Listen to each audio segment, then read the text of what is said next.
Olá, queridos estudantes! Sejam bem-vindos para mais uma aula de filosofia, terceiro ano da mediação tecnológica do estado de Rondônia. Eu sou o professor Hélio e, junto com os professores presenciais, com muita alegria, claro, estaremos aqui para trazer para vocês um pouco do conhecimento intelectual e filosofia política, completando, tá? Nós vamos continuar nesse contexto. Nós falamos um pouco do contexto geral, agora nós vamos adentrar um pouco na filosofia política antiga e Idade Média, ou seja, vamos fazer um apanhado breve sobre isso.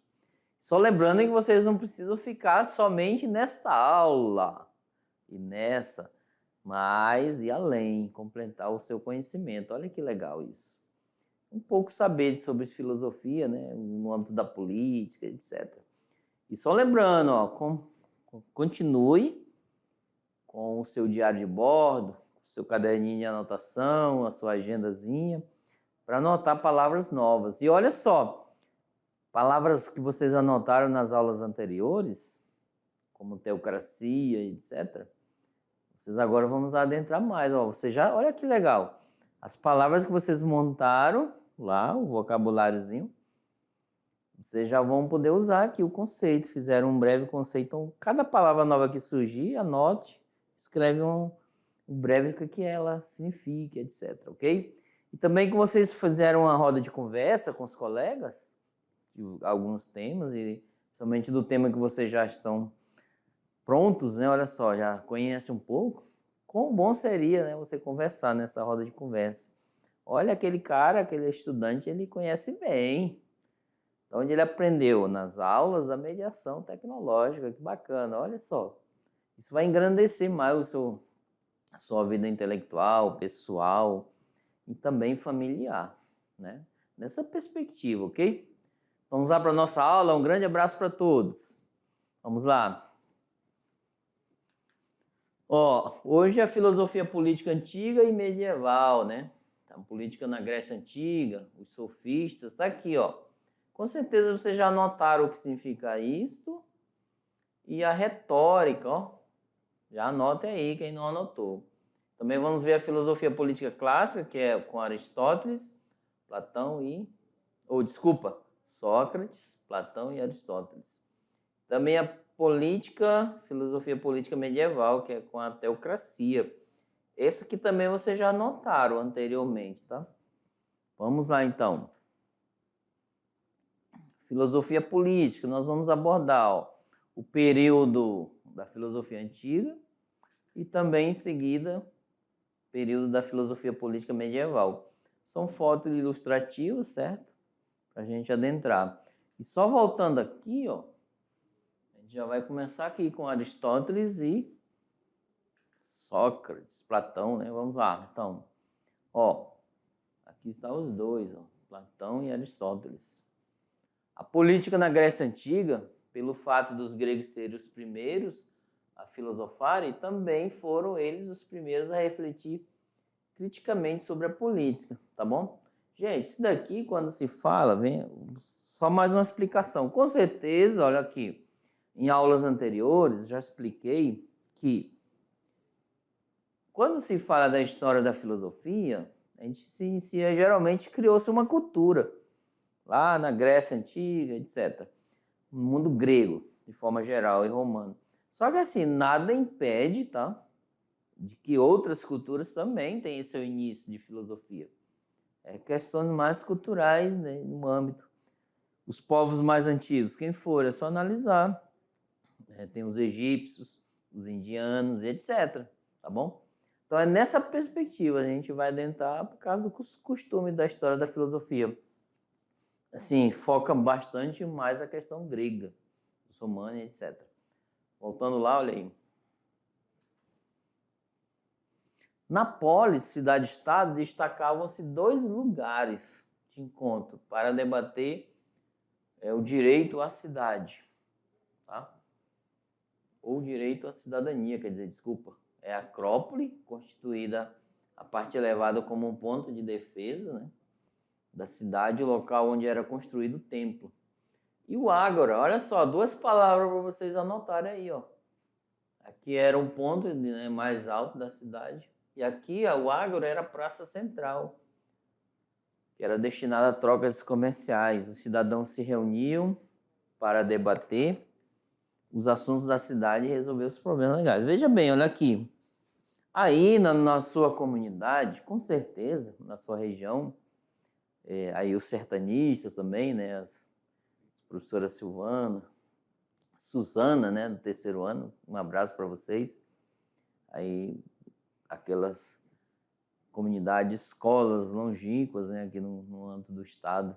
Então, assim, em alguns pontos, localidades, existem vários locais lá. Isso é comum da gente. Ó, tem o local onde é a escola, tem o local onde se reúne a comunidade para apresentar alguma coisa, destacar e discutir. Então, quase todas as comunidades em si, inclusive na família, você não tem em casa lá o quintal, a área, né, onde se reúne mais, no âmbito mais sagrado na cozinha, etc. Então, os gregos também tinham esse espaço, a Acrópole, o lugar mais alto, onde eles também podiam ver os inimigos chegando, né, as pessoas que vinham. E o Ágora, que era a praça pública. Então, com certeza, vocês têm aí, traduzindo, né, para o âmbito grego e de vocês atual, tem o Ágora, que é a praça onde vocês se reúnem, o espaço, tá? Aí na escola, o que é a Acrópole? Um lugar é a sala de aula, uma analogia, tá? E onde é o Ágora aí na escola? É o pátio, onde todo mundo se reúne, faz aqueles eventos, momentos cívicos, etc. E o lugar mais reservado de vocês é a Acrópole, que é a sala de aula, onde vocês vão adquirir todo tipo de conhecimento. Muito interessante isso, fazer essa analogia, ok? Porém, muito didático para vocês poderem compreender melhor. Voltando, olha lá. Vamos lá. Voltando para o nosso. Então tá aqui. Suponha, tá, imaginariamente, que aqui é a sala de aula, mais reservado. E aqui é o pátio da escola. Isso dando um exemplo de escola, ok? Aí, como todo, né, exercer a cidadania, buscar intelectualidade aí na escola. Olha aqui, Acrópole é a parte mais alta. Ó, da Grécia era aqui, ó, viu? A parte mais alta da cidade, ó, esse morro aqui, tá vendo? Os mares aqui na frente. O Ágora aqui embaixo, ó. Esse desenho ilustra muito bem a praça. Então as pessoas se reuniam aqui para conversar, ó, debater assuntos importantes, né, de interesse da cidadania, do público, da sociedade lá. A parte mais inferior. Essa aqui é a atualidade, olha, está bem assim, deteriorada, mas mantida como um patrimônio mais cultural. Mas, de modo geral, era assim que funcionava. Hoje funciona também em algumas partes, mas distintamente, ok? Diferente. Em meados dos anos 621 a 510 a.C., Drácon, olha só esses nomes, Solon e Clístenes, aos poucos promoveram a ideia de cidadania, então tá aqui. Possibilitando o que? Aos cidadãos atenienses lá de Atenas, né? Se fosse de Espigão, se fosse de Cujubim, se fosse de Machadinho, etc., de Jaru, então era cidadão jaruense, etc. Eles participarem, né, da Assembleia do Povo, na qual eram eleitos funcionários do Estado para ajudar, etc. Estrangeiros, mulheres e escravos eram o quê? Excluídos das assembleias. Porque assim, galera, ó, não era porque era indiferente, não, mas é porque era questão de regras que eles criaram, ó. As pessoas que são estrangeiros, estão vindo de outros lugares, às vezes é recente. Aí, em alguns momentos, pelo que eu entendi no contexto da história, em alguns momentos poderiam, um dos motivos, eles estavam fora desse contexto. Ou seja, em vez de colaborar ou ajudar, eles poderiam supostamente... Então eles criaram regras, e lá na Grécia, a gente vai verificar depois, existem várias regras, não é só essa como termo geral. O idoso também não poderia, por causa dessas questões. Então é nessa perspectiva, ó, a gente não vai poder levar todo mundo lá para a praça, mas alguns, somente aqueles que têm aptidão, que era a retórica, a forma de falar, expressar e etc, ok? Então não compreenda nessa forma de dizer, ó, é excluído nesse sentido, não. A exclusão assim era que eles não tinham autorização, aptidão às vezes para estar lá no meio, para discutir um tema favorável. Ó, um exemplo. Imagina que vocês estão aí na sala de aula e querem, terceiro ano, com certeza já fizeram isso, produzir uma camiseta. Ó. Vamos fazer uma camiseta, aí vocês colocam 3 modelos lá. Quanta dificuldade a gente tem para escolher uma? Porque cada estudante lá na sala de aula tem sua opinião e quer prevalecer a sua opinião. Olha só, imagine isso lá na Grécia, né, quanto a essas questões. Imagine hoje, na atualidade. Às vezes, dentro de casa, numa família, temos essa dificuldade de entrar em um comum acordo. Porque a política é isso, é um comum acordo para o bem comum.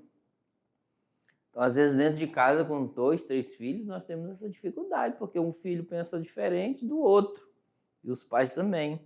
Porém, dialogar. Não tem a retórica, é a tese, a antítese, que é contra, e a síntese. Vamos entrar em um comum acordo. Voltando, olha aí. Vamos lá. Os sofistas e a arte da retórica. Gente, agora vamos conhecer. Já anota aí, se não anotou, mas já falei antes, tá? Essas palavras. O termo sofista deriva do vocábulo grego sophos, que é sábio, especialista em retórica, que na antiga Grécia se dedicava ao quê? Ao ensino do sentido das palavras. Então, eles eram professores, viajantes, e eles visavam o lucro, tá? Eles queriam ensinar, mas queriam ganhar. Retórica é uma palavra com origem no termo grego, que é retórica, que significa a arte de falar, ó, e falar bem, tá?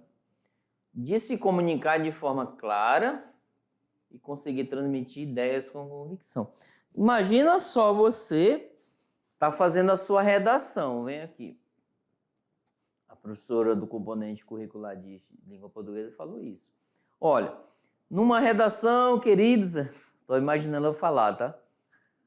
Tem que ter coesão, tem que ter clareza. Olha só, gente. Sabe por quê? Quem vai ler o seu texto, a sua redação, principalmente lá no Enem, ele vai ver ter essa perspectiva. Olha, tem clareza esse texto, gostei muito, tem coesão. As palavras se ligam, alinham com as outras. E convence quem lê, olha que legal. Então, os gregos já tinham essa perspectiva, no falar, no se expressar. Está em praça pública, eu tenho que chamar atenção. Imagine um vendedor ficar falando mal do produto que ele vende. Como que ele vai conseguir vender? Então, o melhor produto é o dele. Se você pedir uma opinião de um vendedor, o melhor produto é o que ele vende. Tá? Então, é nessa perspectiva aí. Então, os gregos, né, os sofistas, eles eram professores e hábeis em falar. E a retórica significa falar em público e falar bem. E mais ainda, convencer o público. Olha só, tentar convencer vocês. Que perspectiva legal isso. O professor presencial, o professor ministrando também tem que ter essa perspectiva de convencer seus estudantes, certo? Vamos lá, isso mesmo, vamos lá, despreguiça. Continuando. Os sofistas e a arte da retórica. Tá aqui, ó, grandes mestres, faltou um S, sábios, algo como super sábios, olha. Com o tempo começaram a associar os sofistas ao engano, gente. Ó, aquele que usando sofistas e falácias. Aqui outra palavra, ó. Falácia significa enganação, ó. Tá bom? Olha aqui, vem aqui comigo. Olha só. Enganação, falácia, significa assim. Ela tem uma aparência ser verdade. Tem uma aparência, tá? Olha que legal esse produto, muito lindo. Quando você compra e leva para casa, não é aquilo que você pensava. Então, ele te enganou. Aparentava ser verdadeiro. Uma informação, ela é fake news. Ela tem uma cara de uma verdade. Mas, no fundo, a informação que ela tem no seu interior, o contexto dela é falso. Então, aparece muito isso na nossa frente hoje. Então, antigamente os gregos chamavam de falácias, enganações. E os sofistas ganharam essa fama de enganadores, porque alguns deles, o sofista em si mesmo, verdadeiro, é aquele que ensina retórica para os outros, a arte de falar. Mas alguns iam por mercenários, pelo dinheiro somente, e ensinavam os jovens a trapacear os outros, a enganação. Então, olha só a imagem do sofista. Um cara né, falava bem, etc. Porém, pelo comportamento de outros, todos levaram a culpa, não tem essa questão. Eu sou de uma instituição, se eu apronto, a instituição leva o nome, leva a fama de ruim, etc. Mas não, foi só aquela pessoa. E os sofistas foram assim. Aos poucos foram levando a fama de enganadores. Inclusive Sócrates, ele foi contra alguns sofistas por ser enganadores de verdade. Aí aos poucos, hoje atualmente, já vê sofistas mesmo real, na sua essência, aquilo que é bom para falar bem, a retórica, a arte de falar, etc. Ok? Vamos lá, voltando além. A arte política é essencialmente exercício da linguagem. Então tá aí, ó. Nós falamos muito da linguagem, etc. Muitos cidadãos sentiam a necessidade de aprender a retórica, e principalmente os jovens, ó. Vocês podem também querer isso, tá? Ansiar nas suas vidas. Ou oratória, para conseguir o quê? Persuadir. O que é persuadir? Convencer, ó. Mais uma palavra, ó. Convencer o outro. As pessoas em assembleias e muitas vezes fazem prevalecer seus interesses individuais e de seu grupo social. Por exemplo, Protágoras e Górgias são exemplos de sofistas, tá? Veja bem, gente. Professor, eu preciso hoje aqui no terceiro ano aprender a retórica? Claro, persuadir. Um exemplo que eu dei na sua redação do Enem. Vocês vão fazer avaliação futuramente, nesse ano, aquele que se inscreveram, e tem que colocar o convencimento ali no seu texto, coesão, clareza, etc. Introdução, tema, introdução, desenvolvimento e conclusão. Coesamente, só porque quem vai avaliar é um especialista da área da linguagem. Então, ele vai dizer, ó, esse cara foi um bom retórico, ele me convenceu, essa menina me convenceu. E qual é a nota aspirada por vocês? É a 1000, certo? Então, um exemplo que eu estou dando. Podemos trazer a retórica, a oratória, no âmbito de outras situações, tá? Vamos lá? Continuando ali. Agora vamos adentrar na filosofia clássica, tá? Que é no âmbito mais da política. Clássica por quê, gente? É um período bem... que é depois dos pré-socráticos, da natureza e antes da Idade Média. Que é formado por Sócrates. Sócrates foi mestre de Platão. Platão foi mestre de Aristóteles. Olha só. Platão ele criou uma academia aqui, ó. E Aristóteles estudou nela. Aristóteles criou também uma escola chamada de Liceu. Platão colocou lá na frente da escola dele. Só entra aqui quem sabe geometria e matemática. Então, assim, já colocando algumas regras. Então, esses três carinhas formam-se a filosofia socrática, porque tem Sócrates no meio, ou clássica, tá? São os clássicos da filosofia. Agora vamos ver Sócrates. Ele é nascido em Atenas, lá na Grécia Antiga, nesse período aqui, ó. O que significa esse aqui, ó? Isso mesmo, antes de Cristo. O pensamento político resumido. Gente, aqui a gente não consegue falar tudo, tá? Mas vocês podem, ó, como falei, ir além. Sócrates era contrário à aristocracia democrática daquele período, poder dominante. Ele defendia que a república deveria ser governada por filósofos. Então tá aí. Se Sócrates, né, escrevia isso, imagine Platão, que o seguia, que era seu discípulo. Ele pensava também que em algumas situações os tiranos podem até ser mais legítimos que a democracia. Então veja bem, gente, ó. Então é muito relativo isso, de momentos, não é verdade? Em alguns momentos, ó, o tirano, né, que é aquele que está acima do poder, que manda tudo, ele pode ser prudente em alguns momentos só. Então é muito relativo.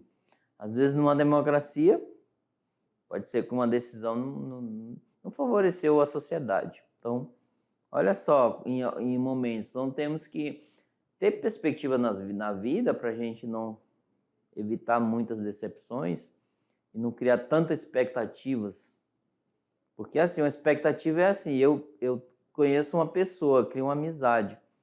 Eu crio uma expectativa tão grande dela, quando ela faz algo que é diferente da expectativa que eu criei, eu me decepciono. Então, assim, temos que estar preparados para isso. As pessoas são praticamente dessas formas, né? Cria uma expectativa, mas eu sei que ali, em algum momento, ela vai falhar, ela vai ter algum momento de um ato falho, no caso falado. Então, tem que respeitar isso, tá? E no âmbito da política também, interessante, né? Vamos lá, continuando ali. Ó, o Platão, também do período, né, abaixo, vai diminuindo, antes de Cristo. Ele é filósofo grego da Grécia Antiga, um dos principais pensadores de sua época. Ele é discípulo de Sócrates, aquele anterior. Ele procurava transmitir uma profunda fé na razão e na verdade. Então tá aqui. Para ele, os sentidos tinham valor, mas não muito, tá? Porque Platão vai dizer de maneira geral que os sentidos enganam. Engana de algumas formas, tá? Adotando o lema Sócrates, né?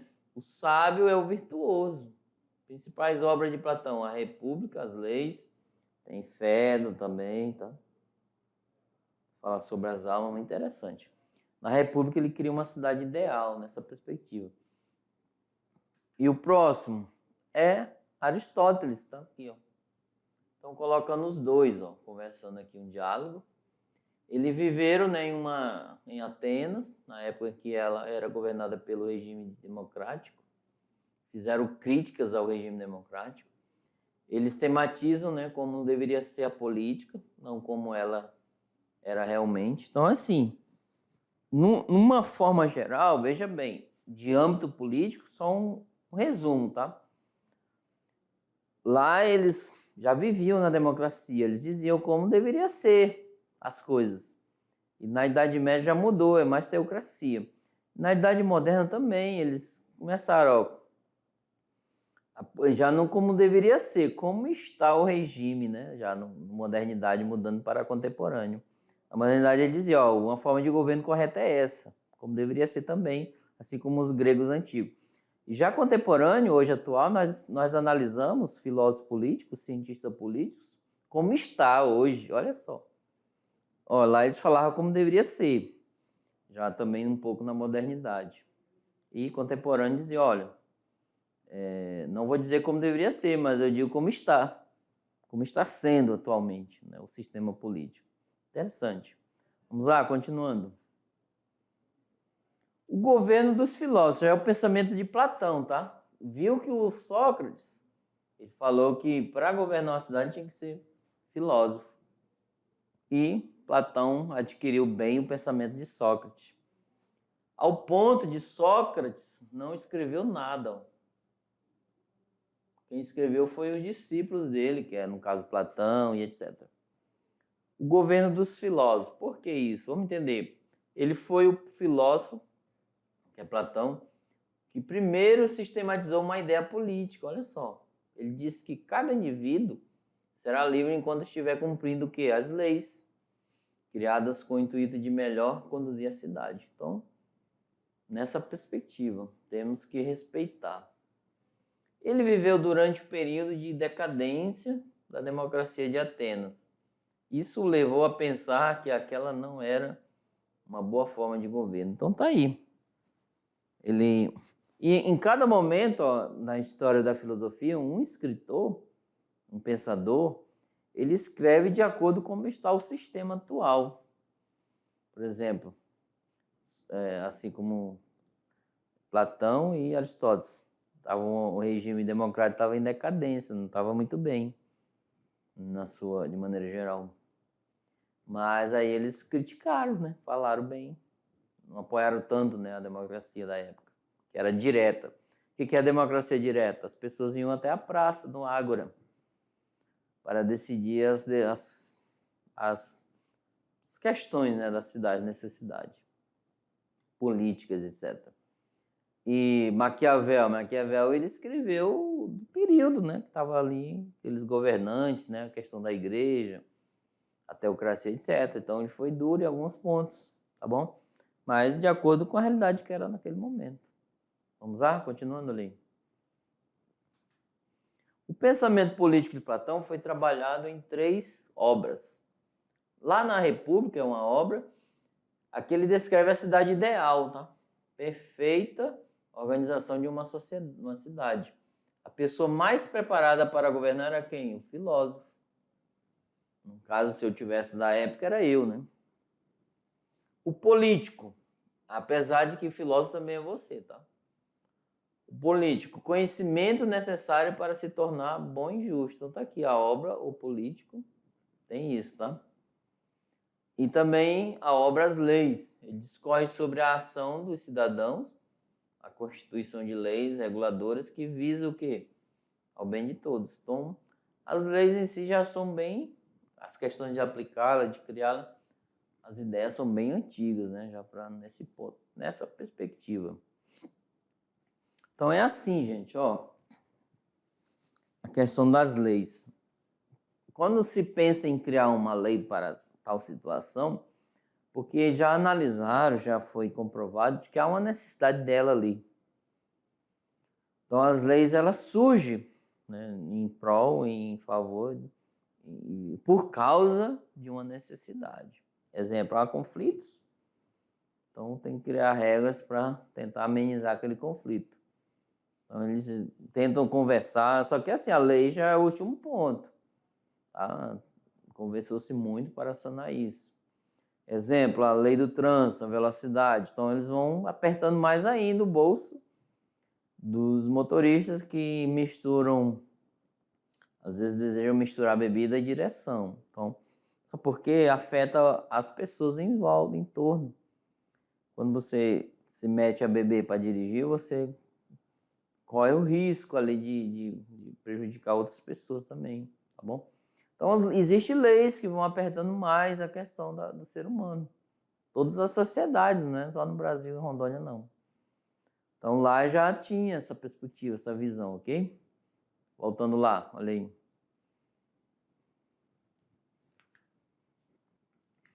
Governo do bem comum, galera.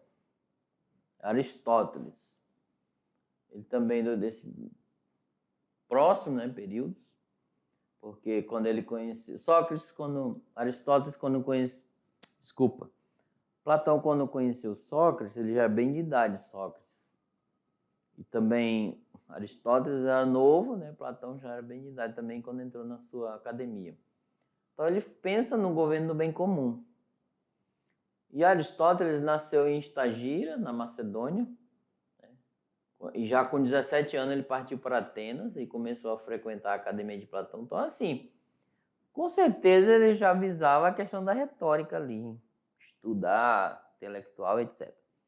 Ele foi o principal representante da terceira fase da história da filosofia, que é a fase sistemática. O que ele fez aqui? Ele pegou o pensamento de filósofos anteriores a ele, no caso da natureza, da física, né?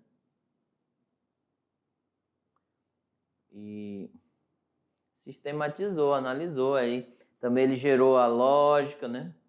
Ele também aqui criou-se, né, várias ideias. A partir daqui, ó, começou a surgir as ciências, a teórica, a prática, etc. Então, algumas obras dele, ó, Lógica, Filosofia Prática, Ética Nicômaco, né, homenagem ao seu pai, etc. Então, é um panorama geral de Aristóteles. O governo do bem comum. A melhor forma de organização política, defendida por ele, é um sistema misto de democracia e aristocracia, chamado política, para evitar os conflitos de interesses entre os ricos e pobres.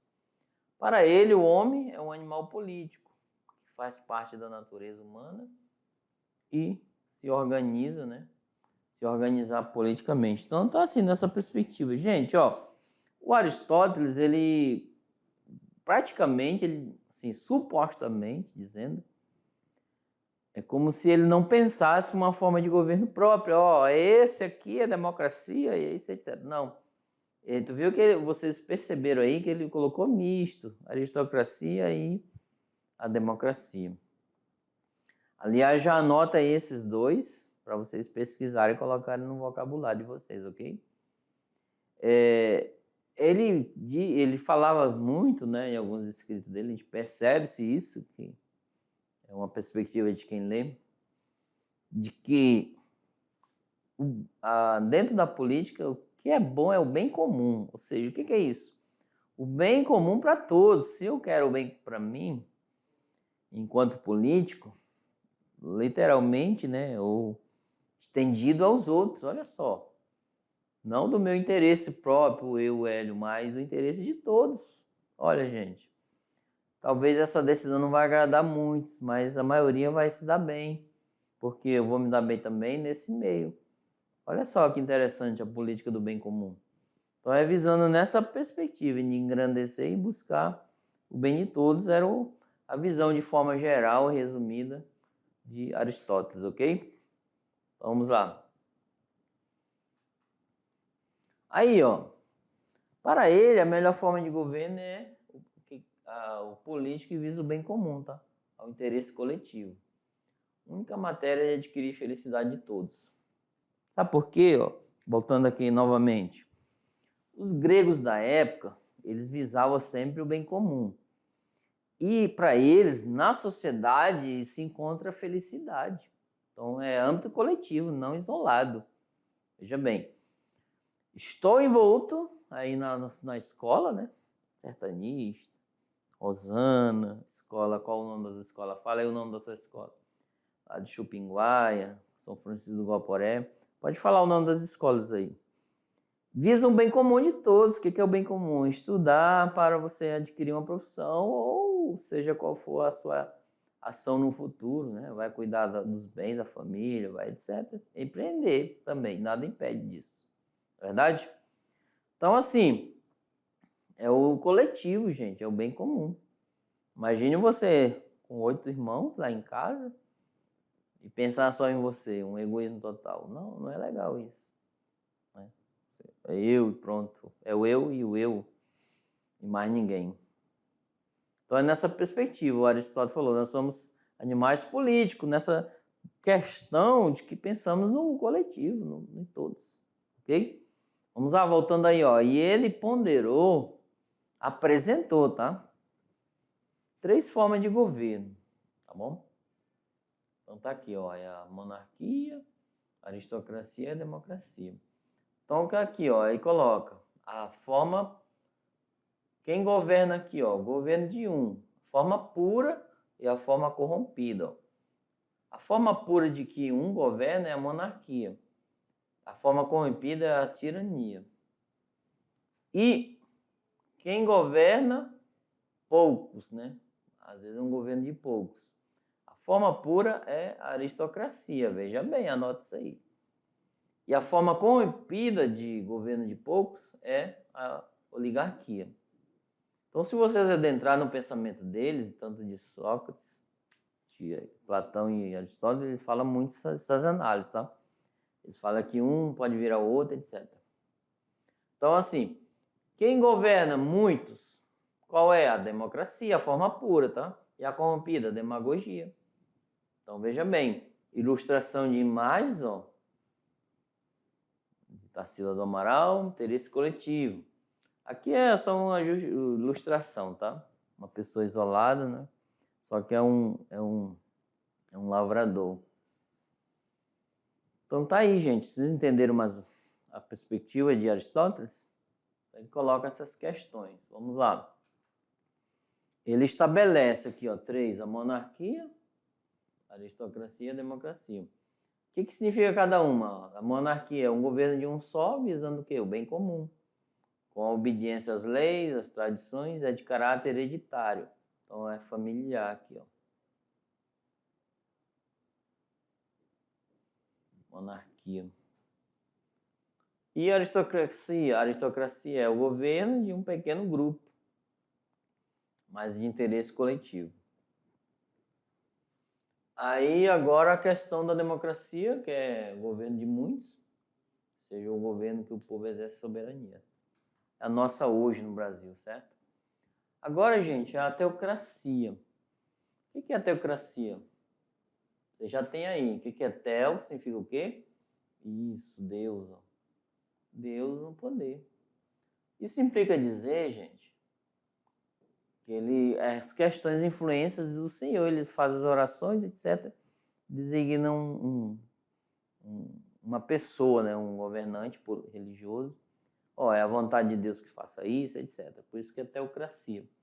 Então, assim, o início em 476 depois de Cristo, o ano da crise no Império Romano, e terminou no século XV com a queda do Império Romano.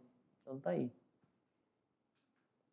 O poder espiritual. Na Idade Média, o sistema era governado teocrático, ou seja, o poder que vem de Deus. O monarca é rei, aqui é uma pessoa física, tá? É o governante. Pela graça divina e representa Deus perante os outros, os súditos, cidadãos, etc. A hierarquia política e social é ordenada por Deus, e Deus cede o poder ao povo e, consequentemente, ao governante eleito por ele. Então, era assim que funcionava nesse período, ok?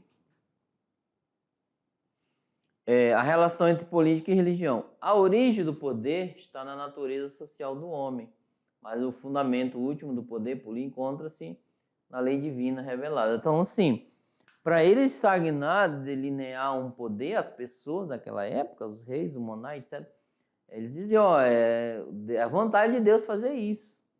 Até hoje nós usamos nós que frequentamos igrejas, temos isso, Tem esse discernimento que a vontade de Deus está a se fazer assim. Então é pelo discernimento, tá? Às vezes analisa bem se o discernimento está correto ou não. Então é muito nessa perspectiva, suponha-se, tá? Não estou querendo julgar nada, ok? Voltando, olha lá. Característica da política lá na Idade Média. O fundamento da política encontra-se em Deus, ok? O bem comum ou justiça, o bom governo está no príncipe, e regime político justo e legítimos. Então tá aí. Um dos pensadores dessa época é Agostinho, ele é bispo de Hipona, é da região pertencente ao Império Romano na Itália. A sua obra principal, Cidade de Deus, relação entre política e religião, e apresenta duas cidades, Cidade de Deus e Cidade dos Homens, terrestre. Aqui a cidade terrestre, né? Cidade de Deus, onde é o poder espiritual. Cidade terrestre é o poder mais político. Nessa perspectiva, ok? Agora, gente, houve um rompimento. Eu trouxe aqui o Maquiavel. Antes era o poder espiritual, certo?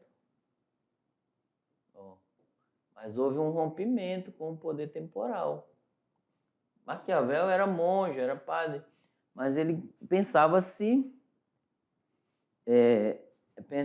olha só, ele pensou de forma geral, vamos separar os poderes, gente. Onde há questões espirituais é com a igreja, com a religião. Os poderes, questões físicas, políticas, são os políticos. Então, eram juntas, vamos separar. Então, o Maquiavel foi um dos mentores, e a gente vê na próxima aula isso. E olha só, não saia daí não, temos mais, tá? Até daqui a pouco.